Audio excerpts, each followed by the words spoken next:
Now coming to the heart size. How to know the cardiac size? This is by knowing the cardiothoracic ratio. It is the maximum diameter of the heart. You draw a midline through the spinous process. So this is the midline of the vertebra. Maximum diameter on the right, maximum diameter on the left.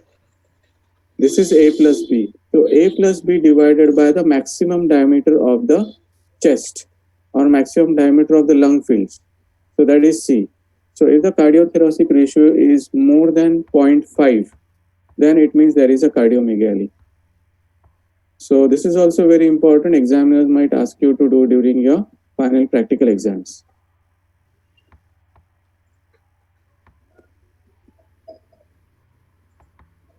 So till now we have seen how to describe an X-ray, whether the X-ray is inspiratory, expiratory, whether it is a male or a female, whether it is well exposed, overexposed, underexposed, whether it is well centralized, not well centralized.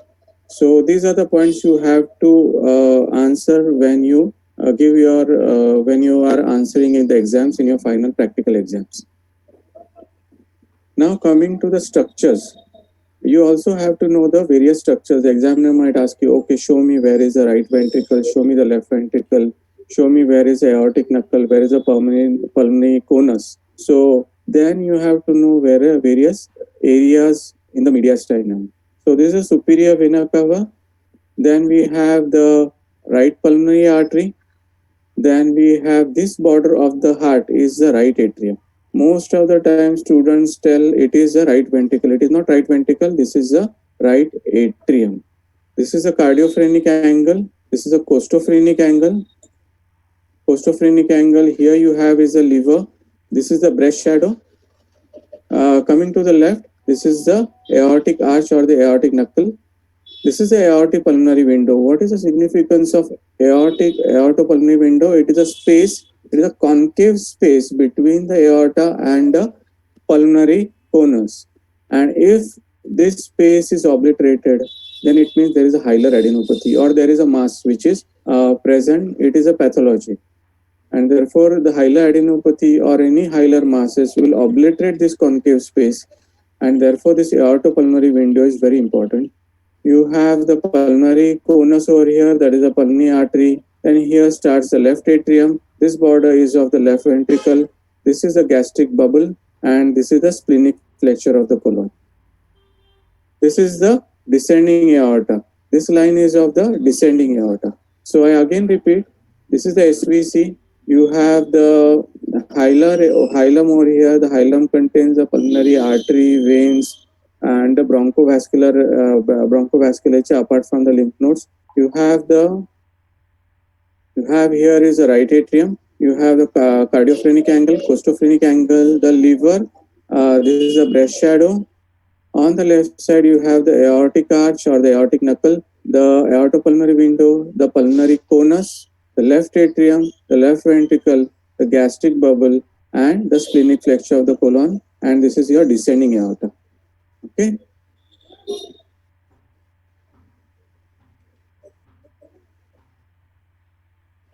So again, the same things, same pictures I'm projecting because these are very important for you to know at least the various normal parts of the X-ray or where the specific vessel or the organ is located.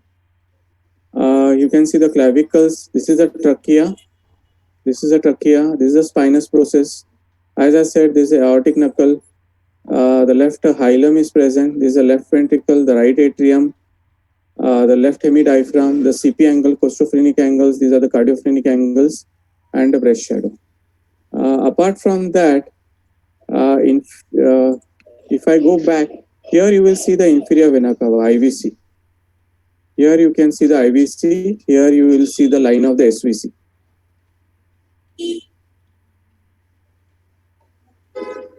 I'll skip off some of the films. Coming to this picture, here you can see the lung, and here you can see the transverse fissure, the oblique fissure. On the right side, here you can see the oblique fissure on the left lung. So on the right lung, you have the three lobes, upper, middle, and the lower lobes. While on the left side, you have the upper lobe and the lower lobe.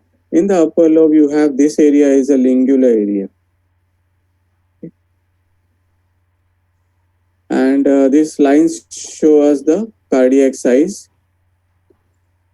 Now coming to the heart itself, as I said, this is the SVC, superior vena cava, this is the RA, this is the RV. So RV margins are at the base of the heart. You have the LV, which forms the lateral border of the heart. You have the LA, which forms also the lateral border of the heart. You have the pulmonary arteries, and you have the aortic conus. So you have aortic conus, the pulmonary conus, the left atrial border, the left ventricular border, the right atrial border, and the RV border is below. So I again got this picture for you. This is the pulmonary, this is the SVC border. This is the border of the ascending aorta. This is right atrium. This border is of the aortic arch. This is of the pulmonary artery. This is of the left atrium, and this is of the left ventricle. The RV border is below. And you can see the inferior vena cava here, the red area. Same picture. As I had mentioned, the aortopulmonary window is important because if there is any adenopathy, hilar adenopathy, this space, concave space will become convex. So the space will be obliterated. Now coming to the lung zones, you have the upper zone, the middle zone, and the lower zone. This is as per the arbitrary lines which are drawn. So you can describe that the shadow, the infiltrates are in the upper zone, middle zone, lower zone. You can here mention specifically whether the shadows are at the apex, and you can mention whether the CP angles, that is the cardiophrenic angle or costophrenic angles, are obliterated. One very important feature is a silhouetting. Sometimes the pneumonia will obliterate or it will touch the border of the ascending aorta. Then the pneumonia will be in the right upper lobe. If the pneumonia is silhouetting, that is touching the border on the right heart border, then it is in the right middle lobe. If the pneumonia is touching the diaphragms, either on the right or on the left, then the pneumonia is present in the lower lobes. Remember that. So I again repeat, the silhouetting is if the lesion is touching the mediastinal borders, then you can localize the lesion. It is very important to localize the lesion. So I again repeat, if the pneumonia or any lesion is touching the right upper border or the ascending aorta, then it is present in the right upper lobe. The lesion is present in the right upper lobe. If the pneumonia or the lesion is touching the right border of the heart, lower border of the heart, then the pneumonia is present in the right middle lobe. If the pneumonia is touching either the right diaphragm or the left diaphragm, then definitely the pneumonia or that lesion is present in the lower lobe.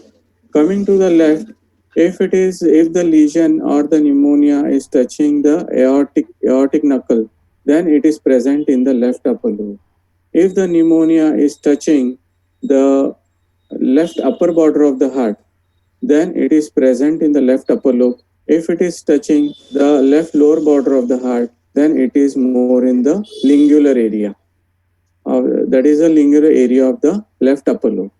So it helps to localize. By seeing the PA view of the X-ray, you can localize which part of the lobe is involved, whether the right upper lobe, middle lobe, or lower lobe is involved, or whether the left upper lobe or the left lower lobe is involved. If the lesion is present on the left diaphragm, it is abutting or touching the left diaphragm, then it is present in the left lower lobe. When we say silhouetting, means it is obliterating the margin of the right heart border or the left heart border, and we are not able to delineate the right heart border or the left heart border from the lesion or from the shadow of the lesion. Okay. I'll give you examples also. So as I said, this summarizes the whole thing, silhouetting and the lobes involved. For example, this is a silhouette sign. This lesion, it could be a pneumonia, it could be a mass. It is aberrating the right heart border. you cannot differentiate the right heart border from the lesion. So since the right heart border is not seen, this is a Silhouette sign. It means that the lesion is present in the right middle lobe. So again, if you see the pneumonia, it is silhouetting or it is touching or obliterating the right heart border. We cannot differentiate the right heart border from the pneumonia. It means that the pneumonia is present in the right middle lobe. If this pneumonia was touching the diaphragm, it means that the pneumonia is present in the right lower lobes. If this pneumonia was present in the left heart border, it means that the pneumonia is in the lingular area of the left upper lobe. If this pneumonia was touching the diaphragm, it means that this pneumonia is present in the left lower lobe. Sometimes you see lesion. Now there is a catch also here. Sometimes you can see a lesion, but it is, suppose this lesion is present in the left mid zone, but the heart border is distinctly seen. The heart border is distinctly seen. This lesion is not in the lingular area. This lesion is in the left lower. Most probably it is present in the left lower lobe. Similarly, this lesion also. Now this lesion is present near the right lung. It is touching the heart, but it is not obliterating the right heart border. There is no Silhouette sign. So this lesion is not present in the right middle lobe. This lesion must be present in the right lower lobe. Okay. So this completes my introduction, physiology, not physiology, but a general introduction towards the X-ray. Now we will go to pathological or abnormal X-rays of the chest. So now coming to the first X-ray, here you can see this is a X-ray chest, PA view. You can see the breast shadow of the female. Now here you can see a concavity. There is a dense homogeneous opacity present in the left lung. The CP angles of the left side, that is a cardiophrenic as well as a costophrenic angles are obliterated, and therefore the diagnosis is left pleural effusion.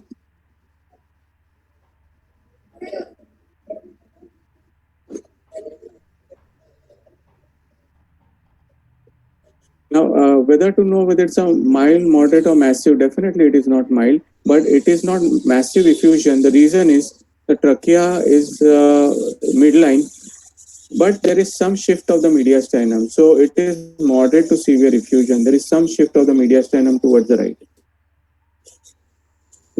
One more X-ray. It shows the pacemaker. This is a cardiac pacemaker, and you can see the wire of the pacemaker going into the right ventricle. Now, while inserting this pacemaker, the complication that has occurred, can you compare the right lung with the left lung? Just compare the right lung with the left lung. The right lung, there is no vascularity. The left lung, you can see the vascularity. So there is a pneumothorax. So while doing the procedure, while putting the pacemaker on the right infraclavicular area, the cardiologist has ruptured the right pleura, and because of the nick on the right pleura,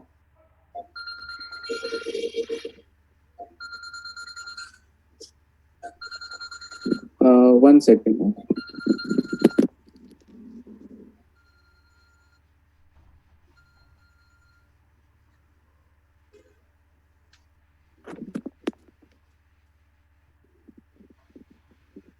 Mm. So, Tanmay, can you hear me? Hello? Yes, sir. Yes, sir. Yes, can you hear me? Yes, yes. Okay. Yes. So, while putting the pacemaker, he has nicked the right side of the pleura, and therefore you're having a pneumothorax. You can see a collapsed lung margin also. So, there is a right pneumothorax, and there is a pacemaker in situ, and you can see the guide wire also. So, it is a right pneumothorax with a collapsed right lung.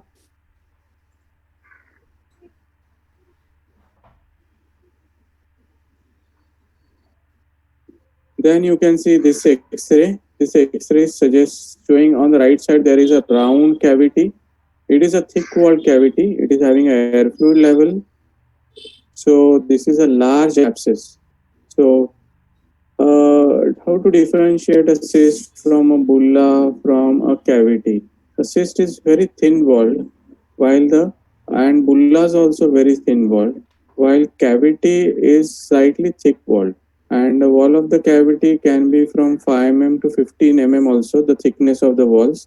And if the cavity wall thickness is more than 15 mm, it means it is a malignant cavity. The questions that will come in the exams are what is the cause of the lesion. So you can say staphylococcus, nocardia, and various other causes. The questions will come. What is the complication? What is the management line? So these are the questions the examiner might ask you. But before that, you have to diagnose this X-ray, and you can say there is a large cavity on the right side of the lung with air fluid level. It means there is a pus found because of necrotic material. This is one more example where you have a large cavity with an air fluid level on the right side of the lung. And you can see a thickening of the transverse fissure. In this X-ray, look at the CP angle, look at the left CP angle, look at the right CP angle. The right CP angle is blunted, so it is a minimal effusion which is present. It is a minimal pleural effusion on the right side. Now, how much ml the X-rays can detect? X-rays can detect approximately 75 ml of pleural effusion. If you take a lateral X-ray, it will detect 75 ml. And if there is a pleural effusion blunting the CP angle, it will be either 75 ml or 100 ml. And then the questions will come, what are the investigations you will do, what is the line of treatment you will do, you can get questions on pleural tapping also, complications of pleural tapping on this X-ray. The trachea is central, so there is no mediastinal shift. This X-ray will, if you look at the right upper zone, you can see a non-homogeneous reticular nodular pattern on the right upper zone of the lung, and the most common cause would be tuberculosis or bacterial pneumonias.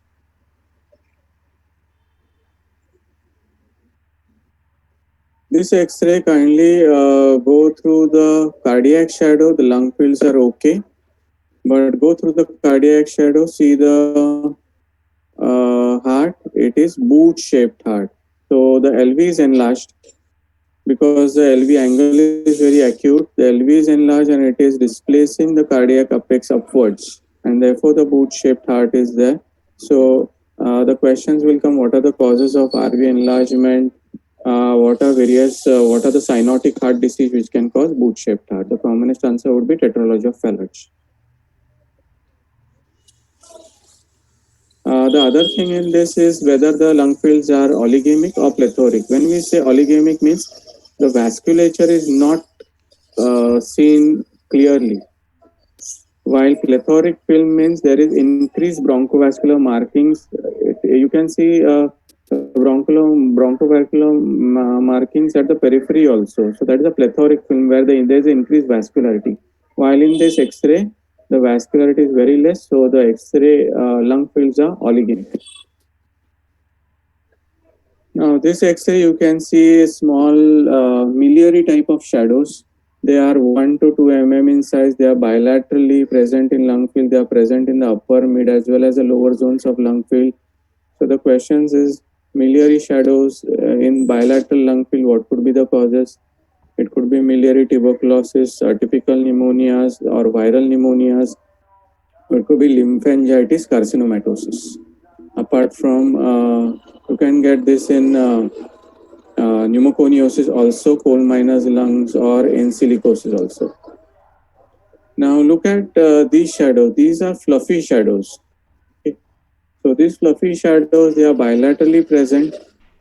So bilateral lung involvement is there, and these fluffy shadows, you can say it is because of lung going into ARDS. Then questions will be asked on ARDS, or it could be bilateral fungal infiltrations or metastasis, or it could be atypical pneumonias, viral pneumonias, or it could be pulmonary edema also. severe pulmonary edema. Now coming to this X-ray,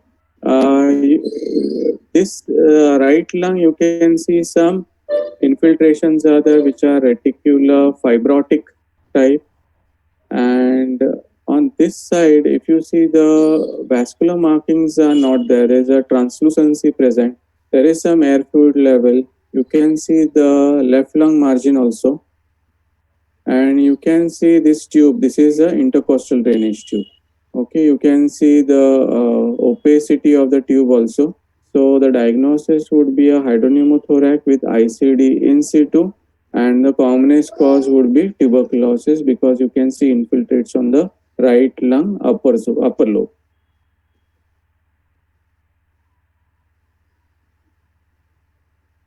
This X-ray will show there is a massive homogeneous opacity. CP angles are blunted. The lungs, the right lung is fully filled. Only some area, some lobe is remaining. Upper lobe is remaining, and there is a significant shift of the mediastinum towards the left. Trachea is mildly shift towards the left. So it is a massive pleural effusion. So it is not mild, it is not moderate, it is massive pleural effusion. Questions will come: what are the causes of effusions? What is the characteristic of pleural fluids, or what is the management line of massive pleural effusion or recurrent effusion, or what are the characteristics of malignant effusions? This X-ray shows there is cardiomegaly, and if you see the apex, it is down and out, so it is more of left ventricular enlargement. So the diagnosis, the questions will come: what are the causes of cardiomegaly? What is hypertrophic cardiomyopathy? What are causes of dilated cardiomyopathies? What is restrictive cardiomyopathies? Some questions on ischemic cardiomyopathies, alcoholic cardiomyopathies can be asked in this X-ray. This X-ray shows you the right upper lobe. There is some cavitation. You can see the fissure which is pulled up, and this is not a homogeneous. It is inhomogeneous reticular nodular opacity. It is not crossing the transverse fissure, so it is confined to the right upper lobe. So it is most probably tuberculous in origin or because of bacterial in origin. Now coming to this X-ray, as it is written, it is a collapsed lung. Now why it is collapsed lung? Why it is not pneumonia? A collapsed lung, if you see, there is a rib crowding. There is mediastinal shift also towards the right side, towards the left side. The right lung is hyperinflated. In fact, it is so much hyperinflated that it has herniated into the. This is the herniation which has gone into the left side. So in collapse, you will not see any air bronchogram. It is dense. There is a mediastinal shift. So that, and there is rib crowding also. Sometimes the diaphragm is pulled up, and the trachea is also shifted. This is the trachea which is shifted towards the left. So it is a collapse. It is a dense, homogeneous opacity on the left side of the lung. CP angles, I won't comment on this X-ray. This X-ray is of a pneumothorax on the right side. You can see the collapsed right lung. The questions will come: what are the various types of pneumothorax? What is open, closed, tension pneumothorax? Questions will come on how to treat pneumothorax, and what are the other emergency measures you can do apart from putting ICD? What is a water seal? And all those questions can come in pneumothorax. Here you can see the pulmonary artery is dilated on this X-ray. Normally the pulmonary artery size is 15 millimeters. It should be less than 15 millimeters in males, and in females it should be less than 12 millimeters. Here the pulmonary artery appears to be very much dilated. So there is a pulmonary hypertension. So why the pulmonary hypertension is caused? If you see, the the left heart border is straightened, Slight bulging is also there. This bulging could be because of the left atrial enlargement or because of dilated pulmonary artery, because of pulmonary hypertension. So the questions will come: what are the causes of pulmonary hypertension? One of the cause would be mitral stenosis. And what are the primary cause of pulmonary hypertension? What are secondary cause of pulmonary hypertension? So what is the treatment of primary pulmonary hypertension? And all those things will come in this X-ray. But the main thing is here the pulmonary artery is dilated. This is symmetrically enlarged heart. This is cardiomegaly. So when it's symmetrically enlarged, it is because of pericardial effusion. So the questions about pericardial effusion: what are the various causes of pericardial effusion? What is constrictive effusive pericarditis? What is constrictive pericarditis? What is cardiac tamponade? How you will treat cardiac tamponade? What is hemopericardium? All these questions will be asked in this X-ray. In this X-ray, you will see a lot of air fluid levels are there. You can see the fluid, you can see the fluid, you can see the fluid all over. And this is because of the dilated bronchus. Other differential could be multiple cysts or multiple small abscesses because of septic emboli. But in this X-ray, as they have mentioned, various types of bronchiectasis, either cylindrical, various, or cystic. So this X-ray, you can label it as cystic bronchiectasis. Cystic bronchiectasis. So you can see multiple small cysts with small air fluid levels. Okay, it contains mucus, or it could be containing inflamed, infected material also. That is a mucopurulent material. So the questions would be on bronchiectasis. What are the causes of bronchiectasis? This X-ray shows air fluid level. So whenever there is air fluid level, it means there is a pneumothorax. So you can see horizontal. It is not concave also. Whenever it is concave, it will be pleural effusion. But whenever there is a horizontal fluid level, it means there is air somewhere. And here, as the arrow has marked, there is a small pneumothorax. And therefore, it is a hydropneumothorax or pneumothorax or hemopneumothorax. And questions will be asked on hydropneumo, hemopneumo, or pneumothorax. This X-ray I have put to show you various tubes. You can see one ICD, the radiopaque line, second ICD, another radiopaque line, the third ICD, another radiopaque line is there. And here there is one more tube. This is not an ICD, this is an endotracheal tube. Okay. So the patient has got an endotracheal tube, is intubated. This is a AP view. And you can see ICDs placed in bilateral lung field. So it could be a case of polytrauma or it could be a case of bilateral pneumothorax. This X-ray shows there is a large, well-defined. So whenever you describe a mass, you have to describe at the margins. So margins are well-defined.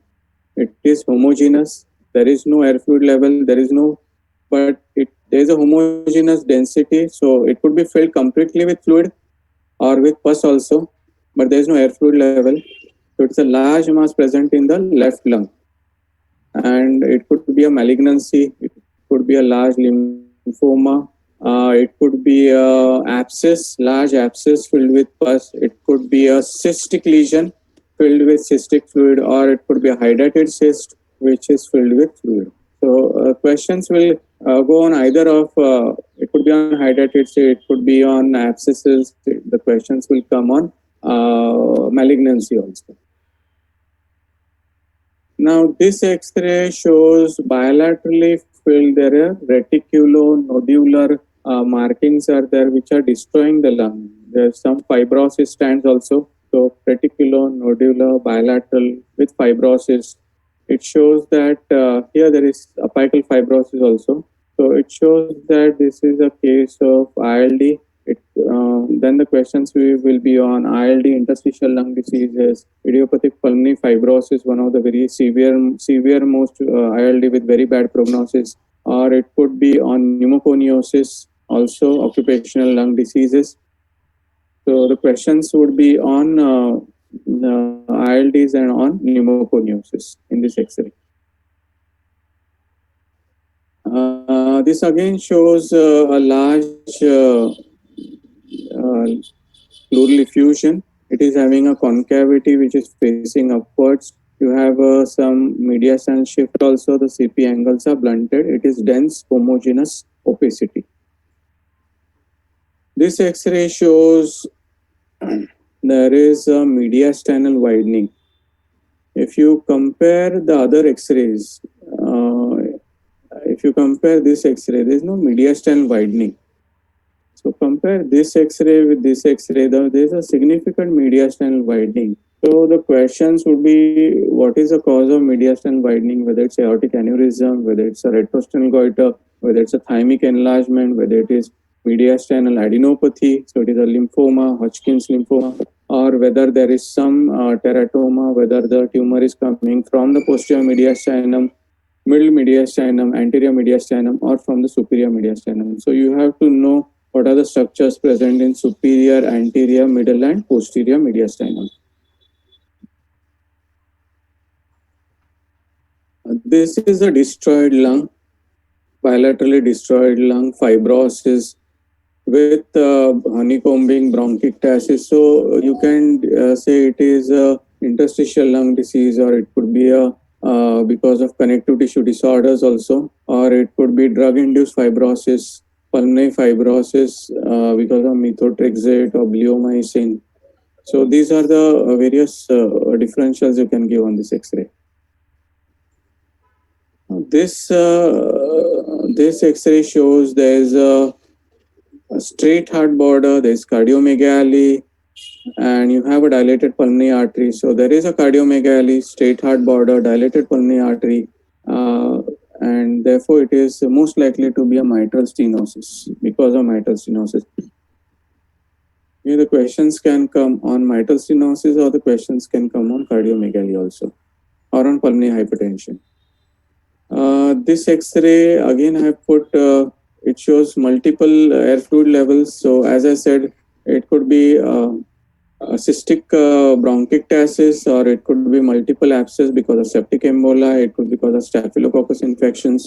It could be because of immunocompromised state with gram-positive infections. So there are multiple air fluid levels and multiple abscesses. So it could be nocardiosis. It could be because of alcoholism also. Again, similar X-ray, I have put a straight heart border, prominent pulmonary hilum, mitral stenosis.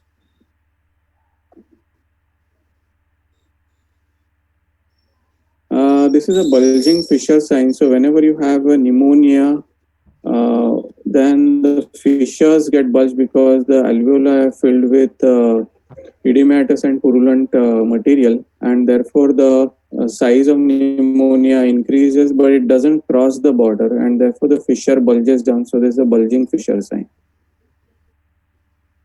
This is again the pneumonia which is silhouetting the cardiac margin. So it is a middle lobe pneumonia, and you can see the upper margin as well as the lower margin.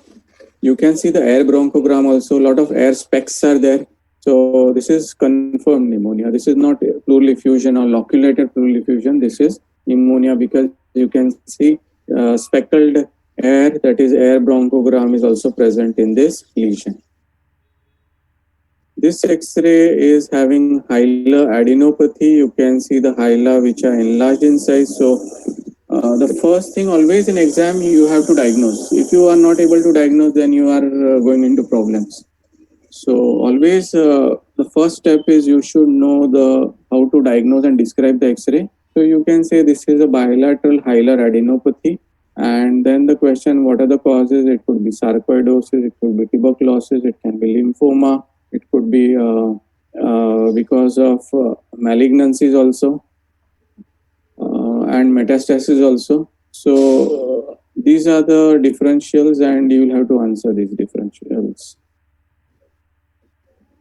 Now, this is a pneumonia present in the right side, but the CP angles are also obliterated. So there is a pneumonia with parapneumonic effusion. Why it is pneumonia? Because if you see the upper part, you can see some air specks.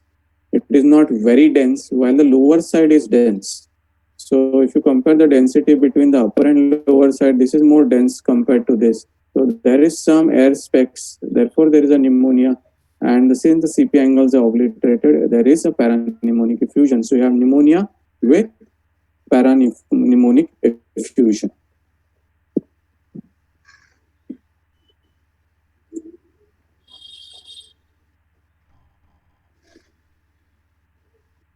This X-ray, you can see on the right side, there is hypertranslucency, there is no bronchovascular markings, and therefore this is pneumothorax.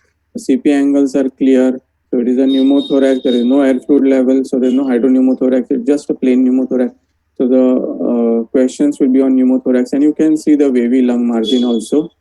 You can see the wavy lung margins of the collapsed right lung. There is some, because of the pneumothorax, there is some, we can say mediastinal shift towards the left. You can see the trachea is shifted towards the left. Apart from that, even the cardiac shadow is shifted towards the left, because you can see here there is a vertebral bodies you can see. So it is a pneumonia, which is an emergency, and you have to put emergency ICD, or you can put a needle in the second intercostal space with water seal.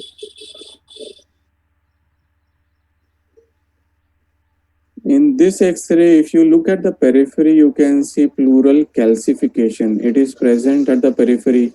So it is pleural calcification. It is more dense. So the questions will be, what are the causes of pleural calcification? Answer would be mesothelioma, or it could be because of empyema, or it is because of hemothorax, which has resolved and now become calcified. So localized pleural calcification, or it could be asbestosis, that is asbestosis leading to mesothelioma.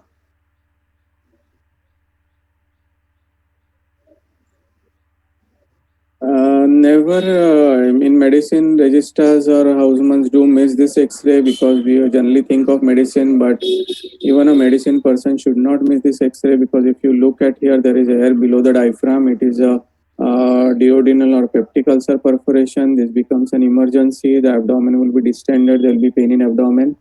Many times our residents ideally should not miss this, but always, whenever in medicine, always look for surgical emergencies also, and there is error in the diaphragm, and this should never be missed. Immediately a surgery reference and transfer to surgery should be done, because the patient will require emergency exploratory laparotomy. Otherwise, the patient will die if he is in medicine. RVH, you can see the heart, the apex of the heart is upturned. It is not going down and out, it is up and out, and therefore this is right ventricular hypertrophy. Questions will be, what are the causes of right ventricular hypertrophy and various pathophysiology of it. As I have shown you, this is a left ventricular hypertrophy. The apex is down and out. So that's the difference between a right ventricular hypertrophy, where the apex is out and above, while in left ventricular hypertrophy, the apex is down and out. As I have shown, this is a globular heart. The only thing I want to show here is you have a double atrial shadow. So there is some atrial enlargement. So the outer border definitely would be of left atrium, while the inner border will be of right atrium. So double atrial shadow, you get that in mitral stenosis.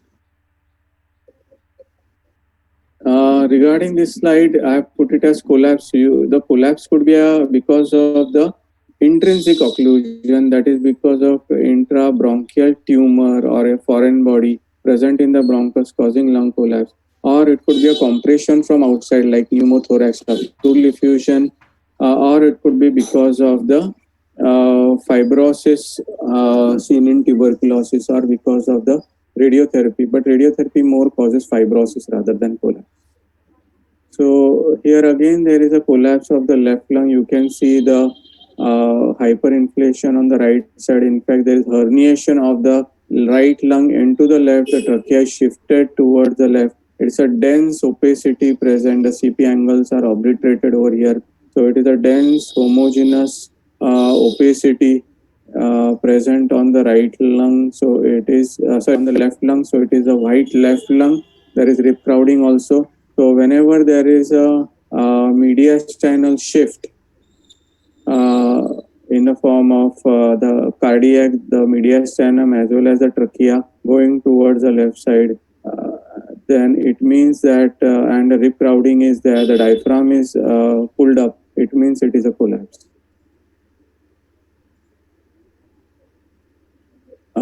Sometimes in fibrosis and collapse, the transverse fissure is pulled up, so there is a golden S sign also.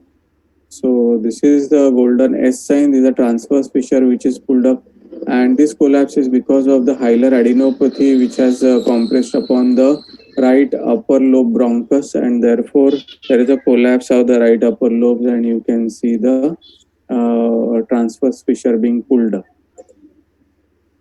You can see these shadows which are granular shadows, and these are present in more on the right side compared to left, but they are present also on the left side. So the questions will be on what are the causes of nodular lung diseases.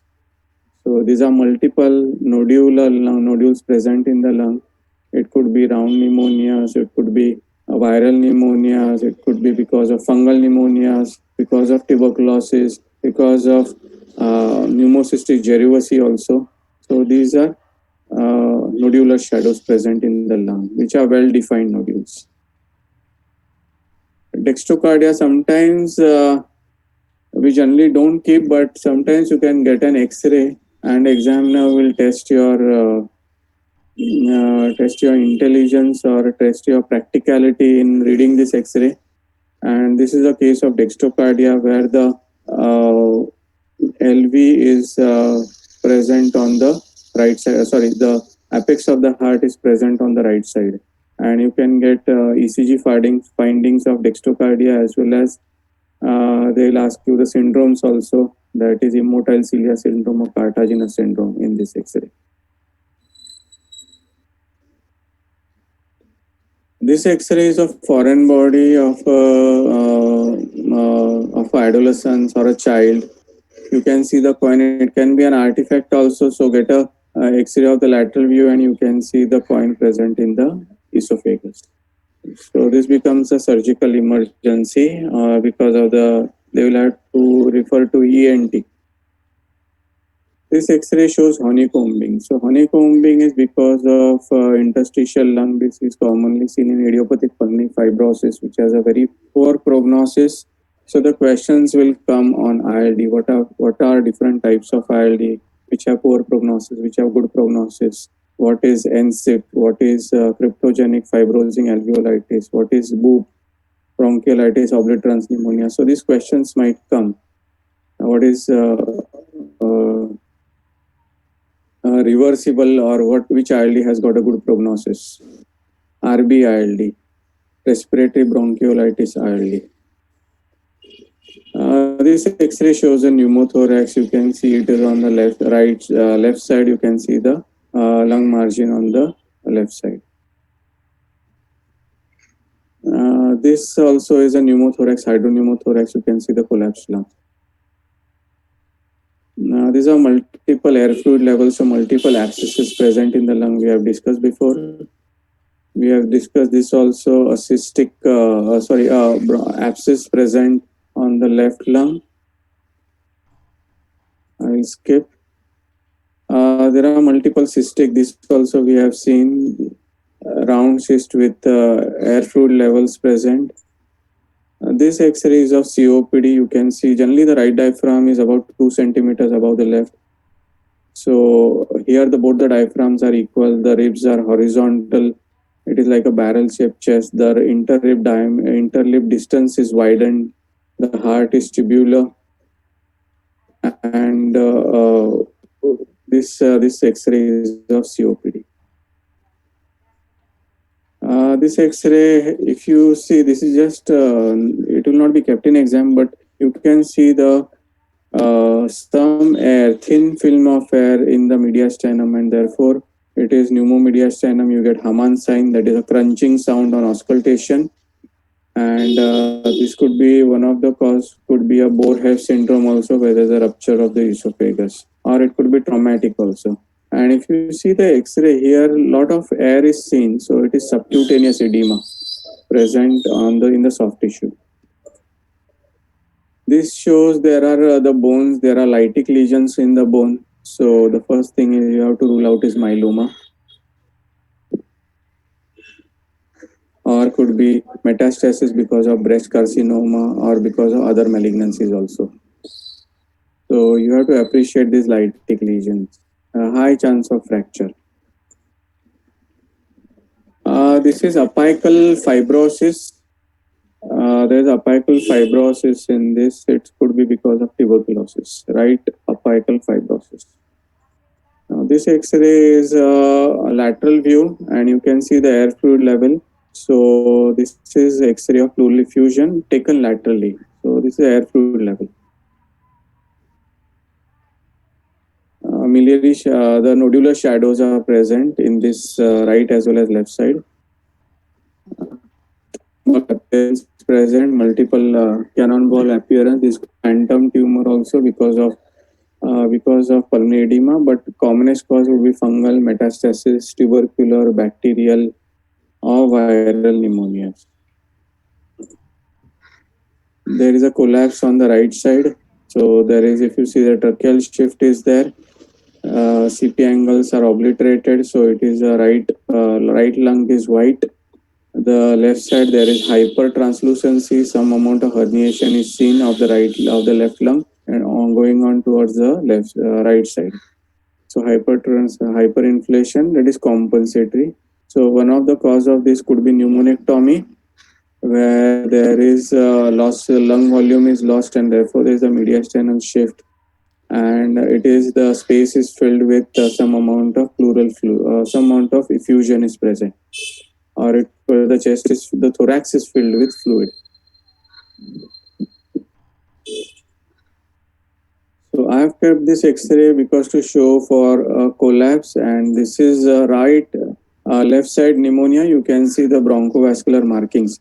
While on this you cannot see a bronchovascular markings. It is dense white. While in this X-ray, the right side pneumonia, you can see the bronchovascular markings. So this is air bronchogram, and there is a massive left lung pneumonia. This is you can say this is ARDS, but more I kept it to show you the the tracheostomy tube. There is a tracheostomy tube present, and these lines are of the ECG leads. So these are lines of the ECG lead. They can ask you in exam also. What is this? This is a tracheostomy tube, and what are these? These are the lines. These are the wires of ECG leads.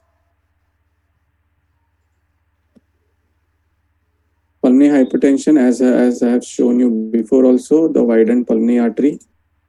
There is a mass present in the left lung, which is homogeneous, well defined. We have discussed this also. We have discussed this X-ray also. Right side white lung, right upper zone, upper lobe large pneumonia, showing air bronchogram within it. Here you can see fracture of the ribs. So rib fracture. This can lead to pneumothorax also. Upper zone fluffy white opacities can be seen in silicosis or in bagasosis. Bagasosis also, so it's a pneumoconiosis. You can see cavity also. This can be, you can get this in fungal also, fungal pneumonias also. Cannonball appearance. We have told you the differential of cannonball appearance also. Interstitial lung diseases, bilateral lower zone involvement, reticulonodular pattern. This X-ray of a child I have kept to show you all the lines. So if you see this line, you can trace this line downwards from the esophagus going into the stomach. So this is a Ryle's tube. This line you can trace going up into the neck. So this is a central line. And these wires you can trace on the chest. So these are the leads, ECG leads or ECG wires. So in this X-ray, you can see the Ryle's tube, you can see the central line, or it could be a Schwann-Ganz also catheter, and you can see the ECG wires also. These two are the ECG wires. Coming to pulmonary edema, you can see the curly lines, and curly B lines are because of the edema of the interlobular septa. So these white shadows, fine lines are there, which are horizontal in the periphery of the lung at the base of the lung. So they are present at the base. They are transverse horizontal lines, Very fine. They are curly B lines. Well, curly A lines are basically the lymphatic, anastomotic lymphatic channels connecting the upper lobe lymphatics to the hilar lymphatics. So curly B lines are because of septal interlobular septal edema. Well, curly A lines are dilation of the anastomotic lymphatic channels, and these channels connect the upper zone lymphatics to the hilar lymphatics. While curly C lines are rather they are not lines, they are reticular in shape. They are more reticular, and they are also because of the septal edema and some amount of fibrosis, not fibrosis, but they are more reticular. So and they are more present in the center. Coming to the pulmonary infarct is a wedge-shaped triangular opacity with the base is present at the periphery while the apex is present towards the hilum or towards the mediastinum. So this is a dense, homogeneous, well-defined triangular opacity having the Hampton's hum, that is the base is present at the periphery, the apex is present at the hilum, and there is a melting sign that it means that it resolves very gradually, it doesn't resolve very quickly. So it will take few months for this shadow to resolve. So it is a melting sign, while Hampton's hump is a wedge-shaped, it is a wedge-shaped opacity with the base at the periphery of the lung or towards the rib cage. This X-ray shows the air crescent sign. This is commonly seen in aspergilloma, where in the cavity, this cavity is because of tuberculous cavity, and this cavity is very chronically present, and there is a superadded infection of the aspergillus, which produces aspergilloma, and it fills the cavity. Only part of the cavity is not filled. If you can see, the part of the cavity is not filled, it is air. So this is like a moon crescent, and therefore this is known as a crescent sign. One more sign is there, the water lily sign. You can see the cyst, a large cyst, and in this cyst there are multiple cysts, daughter cysts are there, and this is a water lily sign, and this is because of echinococcus hydrated cyst.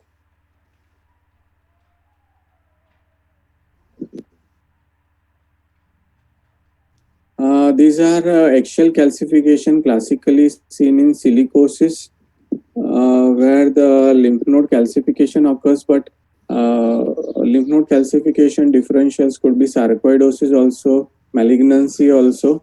But in silicosis, only the periphery is being calcified, not the center, and therefore it is a eggshell calcification classically seen in silicosis. The upper zones are also involved in silicosis. Coming to last few slides, you have the right subpulmonic effusion. So what is subpulmonic effusion? We have seen mild, moderate, severe effusion. We have seen massive effusion also. But we have seen loculated effusions also. But subpulmonic effusion is a effusion between the base of the lung, and the diaphragm. That is between the visceral and the parietal layer of the pleura, but it is present at the diaphragm. So this is a right subpulmonic effusion, and how to diagnose right subpulmonic effusion? If you see the tenting, generally the diaphragm tenting is more towards the proximal. Here the tenting is more distal, that is towards the periphery. Well, normally the dome of the diaphragm, if you see normal X-ray, it is more in the center, or it is present towards towards the center. But here the dome or the tenting of the diaphragm is present more towards the periphery, and therefore there is right subpulmonic effusion. Always get a sonography done for this patient. Other differential would be a subdiaphragmatic abscess or a ruptured amoebic abscess on the right side.